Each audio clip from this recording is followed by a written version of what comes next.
Hello, Derbyshire Cricket Heritage Project again. This is David Fisher at the County Ground on the 10th of July 2017 and talking once more to John Shawcroft, born in 1936. Right, well John, who knows more about Derbyshire cricket history, you or Dave Griffin? Oh, it's a difficult question. I think I've got to yield to David on several things. I think David's indicating that he gets most of his knowledge from your books. And your life as a writer, you've written 9, did you say, books about Derbyshire? 9 books in various sizes, yeah. Yeah. 9, yeah. Well, before then, how did your life as a writer begin? Well, as far as cricket's concerned, I was into the game at a very young age, and like most young boys, I kept scorebooks and scrapbooks, various things in Derbyshire's history. And when I left school, I was English and was one of my best subjects, English and history. But in those days, I started work at the Ripley Cooperative Society, which was a good job to have when I was 15, very good job. And as time passed, I started doing bits and pieces of articles, freelance stuff, sending them off to various magazines. And jumping ahead a little bit, there was a magazine started called Nottingham Parade, and I used to spend a lot of time down there on my days off. I got to a stage where I was doing as much work for them as I was for the Corps. And eventually I went up to the local paper and did a few courses and went into journalism full time. So you actually were interested in journalism as a... Oh yeah, and I never moved on from the local paper. I remember talking to a chap called Bill Beardall, who worked for Derby Telegraph at that time, and his words were, absorb yourself in the area completely so that you become a mini expert, if you like, on the area. And it was the Derbyshire Times Group, which was the Ripley and Nina News, Ilkeston Advertising, and several weeklies, Belper News, Eastern Kimberley Advertising, and so on. So I thoroughly enjoyed it. It was a good job. Cricket writing was always a hobby. I'd never any intention. I did the odd match report locally, but you're a news reporter rather than a sports reporter. And then of course later on I became editor of the papers, and then you're office bound to some extent. So so the cricket side of it, I think we can separate a bit from the journalism. Yeah, how did you go from journalism into the cricket writing? Well, as I say, it was always a hobby. It was always an interest from childhood. And I used to do various pieces on cricket and other subjects for magazines like Derbyshire Life, the Derby Telegraph, The Cricketer. I was doing that. Did you just send them off hoping they'd publish them? And I know Christopher Martin Jenkins, when he was editor of The Cricketer, was very good to me, and he published several pieces I did on various players. You actually met him a time or two? I didn't actually meet him. No. I spoke to him and was in touch by post, but I never actually met him. Lots of time for him. He's one of the few of the national journalists who'd be seen at Derby, wasn't he? Yes, he was down here.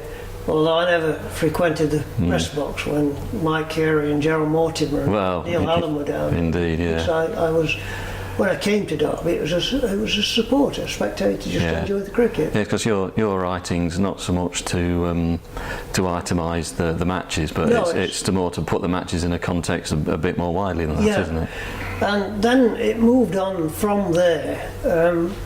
Frank Peach, who founded the yearbook, and really we all touch our hats to Frank. I'm sure David would agree with this, David Griffin would agree. And he did a course at Ilkeston, at the college at Ilkeston, on the history of Derbyshire cricket. Fascinating course. And I went along to that once a week, and the highlight was Will Taylor coming to give a chat. Was secretary here for more than 50 years, 51 years. And around that time I noticed there was several county histories being published. Stanley Paul published one on Kent, and I think somebody had done one in Yorkshire. Derbyshire never had a history. There'd been one by Walter Piper at the turn of the century, which was really season by season account of the early years. One by F.S. Ashley Cooper in the mid-1920s, which was really a slim volume. And I wrote to Stanley Poole suggesting that could we do a history of Derbyshire?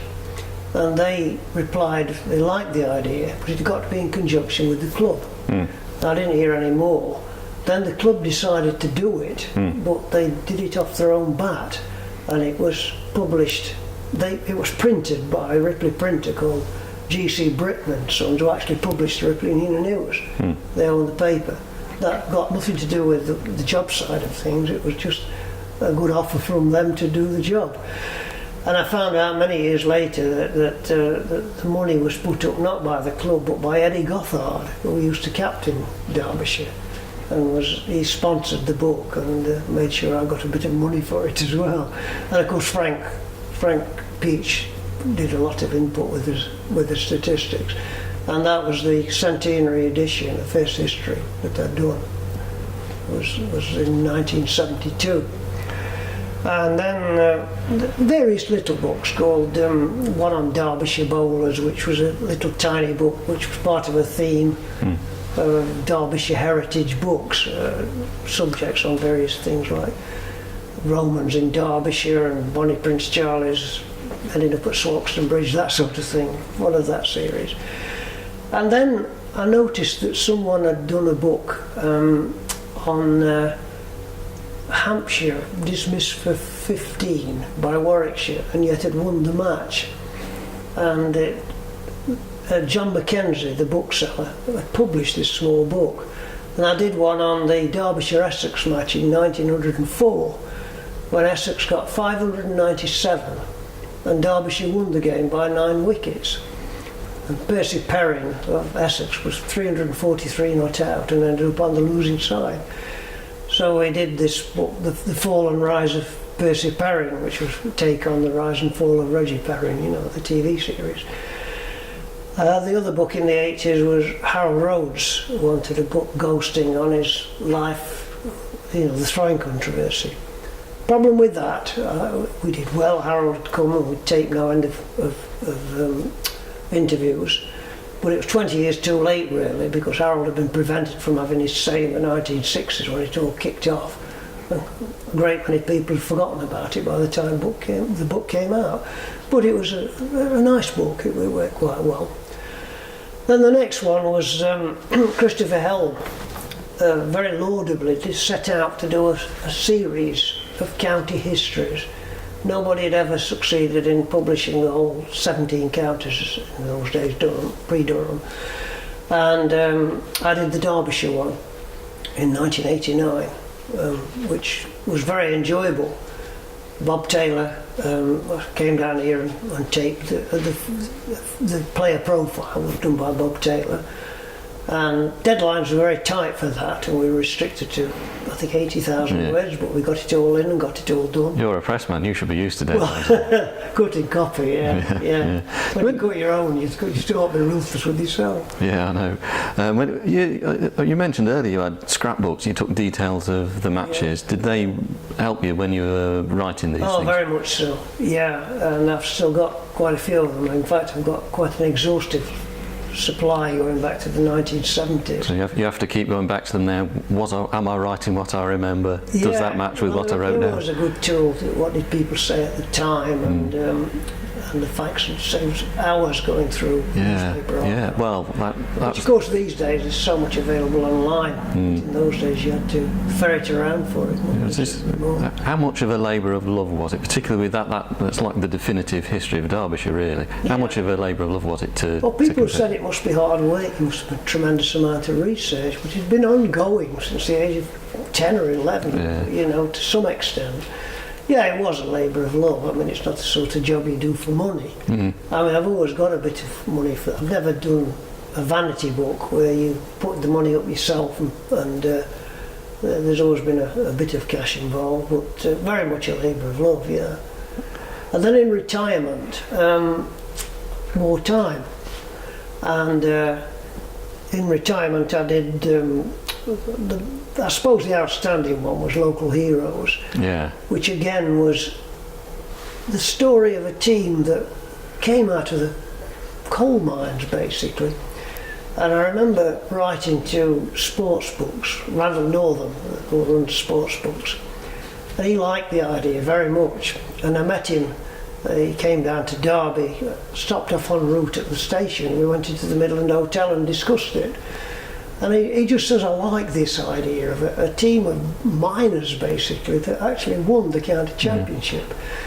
And from a cricket point of view, you've got to realise that at that time nobody ever won the county championship out of the big six, which was Lancashire, Yorkshire, Notts, Kent, Middlesex and Surrey.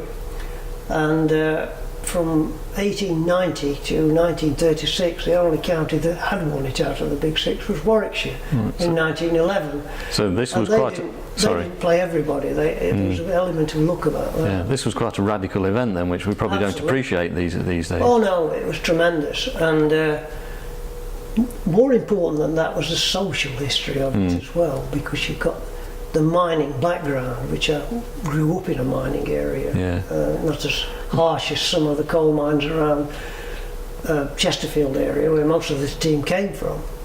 And the other thing, of course, it was all Derbyshire born. The only member of that team who wasn't strictly born in Derbyshire was Harry Storer. But wasn't his dad from Derbyshire, and he actually moved because he was a professional footballer? My family, my uncles and my dad knew Harry Storer quite well because he grew up in the Ripley area. Right. And his dad was playing for Liverpool, so he was born in Liverpool. So he only spent 3 or 4 years there. But I remember my dad once saying, you try telling Harry Storer he wasn't a Derbyshire man, and if you did that you better run for cover. So yeah, it was an old Derbyshire team, very nearly, well, certainly most of it was. Players like Alan Skinner came in, but the professionals were all Derbyshire. And what was good about that was, having spoken to quite a few of them in the past, found them very unassuming. Apart from Dennis Smith, who was coach down here, he was a really outspoken character, a very fine cricketer as well. And I remember years before I wanted to do a piece on Dennis for the local paper, and I couldn't find a phone number, so in those days you tended to write a letter. And nothing happened for about a fortnight. And then one Easter Monday, this car pulls up outside our home in Broadway in Ripley. I was mowing the front lawn, and Dennis gets out of the car, looks at the house, says, that wall could do with a bit of painting. You know, just typically outspoken Dennis. And I did a couple of pieces on Dennis and met him several times. Absolutely fascinating to talk to him. And it just shows us, to sum up the spirit of that 1936 team, they played Yorkshire, I think, in 35. And Smith got 189, and I asked him about that innings at Queen's Park. Yes, I remember thinking that day, because it's very broad Derbyshire, I remember thinking that day, these beggars can't bowl. And then you look at the Yorkshire attack, and it's Bill Bowles, Headley Verity and Frank Smales, who all played for England. And yet, as far as he was concerned, they were just club bowlers, you know. He was on. Very outspoken team. Yeah, he was on to a particular good run of form there. Oh, he was. So he was one of our county's best players, wasn't he? I would say that of all the players who were actually born in Derbyshire, because Kim Barnett and so on were born in Staffordshire, but they're very much Derbyshire people. But Derbyshire born, Dennis and Stan Worthington must be about the best two players, batsmen we've produced. And of course it was a culmination of a team that just gelled together through the nursery, coaching with Sam Cadman, and it was shortlisted for a Cricket Society award and did quite well actually. I was quite pleased with it. That sounds like it's the favourite of all, your favourite of all the books you've written. I suppose it was the subject made it. You know, the book outside Derbyshire, which I enjoyed doing, was called Golden Mondays, which the Whitsun Spring Bank holiday matches was set in stone for decades. You know, Notts always played Surrey, the Roses match, Derbyshire played Warwickshire. So I did a book on that, which was quite interesting. Quite enjoyed. How did you find all the information for that? Interviews over the years, just basic research. You do your basic research. It's always nice to talk to people, but when you talk to them, always check the facts, because their recollection is like our recollection, but it's not always reliable. You've got you go to the old the old newspaper clippings. Well, Upperton's library in Derby, various other places, and these days, of course, Cricket Archive and so on. The basic scores are there, but you can't beat conversation, and some of the characters you speak about. Les Jackson was a very unassuming man. To get Les to talk about any of his career, you'd say something like, "How unfortunate were you wanting to play 2 matches for England?" Well, there were a lot of good bowlers around at that time, that's all you get. It's quite fascinating. Yet Tommy Mitchell was hilarious. I remember ringing Tommy Mitchell, basically, I was doing a piece about Don Bradman in Derbyshire, and I rang Mitchell to ask him for some information, because he played against Bradman very often. Will there be a few bob in it for me? I says, well, it's only a local piece I'm doing. It was Derbyshire Magazine, actually, Derbyshire Magazine. But then get him talking about bowling to Bradman. It was absolutely fascinating stuff, Where's this written down? Where is it? Well, I used a lot of it in Local Heroes, Yeah. The basic stuff, but it was in I think it was Derbyshire Countryside magazine some years ago, the Don in Derbyshire. Yeah, right, okay. And I think possibly the yearbook as well, did quite a few pieces for the yearbook. In Frank Beecher's day, and then David Baggett, who edited it. Well, that's it. That last couple of names make me think. You've got your favourites of your own books. What about your favourites of other books and other writers? Other writers? You think that's a good model to follow? Well, always John Arlott. I grew up in a generation when Arlott's voice was the voice of summer on the radio, and he wrote some superb books, in my opinion. And he did a series of through the seasons for about 4 years, cricket journals they were called, and I've got quite a collection of John Arlott. Derbyshire have always been well served by local coverage, in my opinion, and Mike Carey and Neil Hallam, Gerald Mortimer, Mark Eklund in the recent times, so they've always had good local coverage. But yeah, the cricket writers of the day were Arlott and Christopher Martin Jenkins, of course, with some decent stuff as well.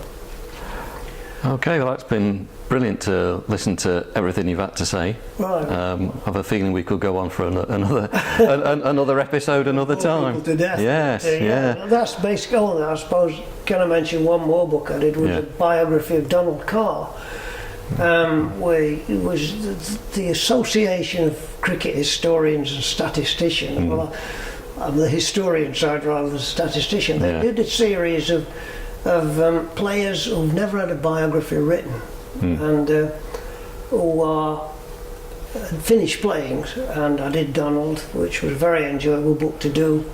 Was published a couple of years ago. We met him, and of course he had a lot of memories of Derbyshire and of course the national game as well, because he became, as you know, a leading figure at Lord's, and fascinating subject. Yeah, it's a very nice man too.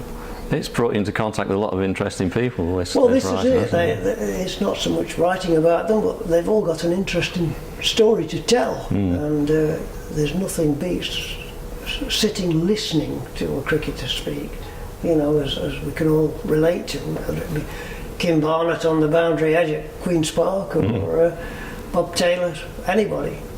And they've all got a fascinating tale to tell. And I think it's going the other side, that white line, because we'd all love to have done that as boyhood dreams of opening the batting for England, but never getting further than Wengrove's recreation ground. But they've crossed the white line and we haven't. Yeah. And that's it. Well, yeah, it's always great to hear about them, isn't it? What they can do. Yeah. All right. Yeah. Thank you very much for all your time then, John. All right, it's been a pleasure. Thank you.